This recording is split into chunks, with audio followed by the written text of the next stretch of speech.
വിഴിഞ്ഞത്തെ അനുമതികൾ നേടിയെടുത്തത് UDF എന്ന പ്രതിപക്ഷ നേതാവ് വി ഡി സതീശൻ. പിണറായി സർക്കാർ വിഴിഞ്ഞം പദ്ധതിക്കായി ഒന്നും ചെയ്യില്ല.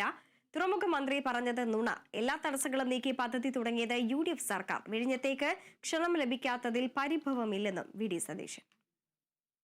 അപ്പോ ഇത് മാത്രം പണിതു വെച്ചാൽ പോരാ. റെയിൽ കണക്ടിവിറ്റി, റോഡ് കണക്ടിവിറ്റി ഉണ്ടെങ്കിൽ മാത്രമാണ് കണ്ടെയ്നർ മൂവ്മെന്റ്സ് നടക്കുന്നത്. അതിനുവേണ്ടി ഒന്നും ചെറുവിരൽ അനക്കിയിട്ടില്ല, ഒരു പണിയും ചെയ്തിട്ടില്ല. സ്വാഭാവികമായ തുടർച്ച. വിഴിഞ്ഞം പദ്ധതി തുടങ്ങുമ്പോൾ ഇന്ന് ക്രെഡിറ്റ് എടുക്കാൻ ശ്രമിക്കുന്ന ജനങ്ങൾക്കറിയാലോ. ഞാൻ ഇന്നലെ പറഞ്ഞ എന്തെല്ലാം നുണയാണ് ഈ വാസവൻ മന്ത്രി പറഞ്ഞത്. ഇത് വിവാദമായി, എന്നെ ക്ഷണിച്ചില്ല എന്നുള്ളത് മാധ്യമങ്ങളിലൂടെ വിവാദമായി. തലേ ദിവസത്തെ ഡേറ്റ് ഇട്ടാണ് കത്ത് കൊടുത്തു വിട്ടത്. തലേ ദിവസം നിങ്ങൾ ചോദിച്ചപ്പോൾ അദ്ദേഹം എന്താ പറഞ്ഞത്? വിളിക്കുന്നില്ല, കാരണം ഇത് 4ാം വാർഷികത്തിന്റെ ഭാഗമായിട്ടാണ്. 4ാം വാർഷികം സർക്കാർ ബഹിഷ്കരിച്ചിരിക്കുക, അല്ല പ്രതിപക്ഷം ബഹിഷ്കരിച്ചിരിക്കുക, അപ്പോൾ വിളിക്കേണ്ട കാര്യമില്ല എന്ന് പറഞ്ഞു. എന്നിട്ട് എങ്ങനെയാണ് ആ ദിവസത്തെ ഡേറ്റ് ഇട്ട് എനിക്ക് കത്ത് തരുന്നത്?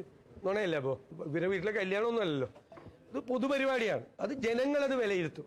പരിഭവം പോലും എൻ്റെ ഭാഗത്തു നിന്നില്ല, ഞാൻ പങ്കെടുക്കില്ല.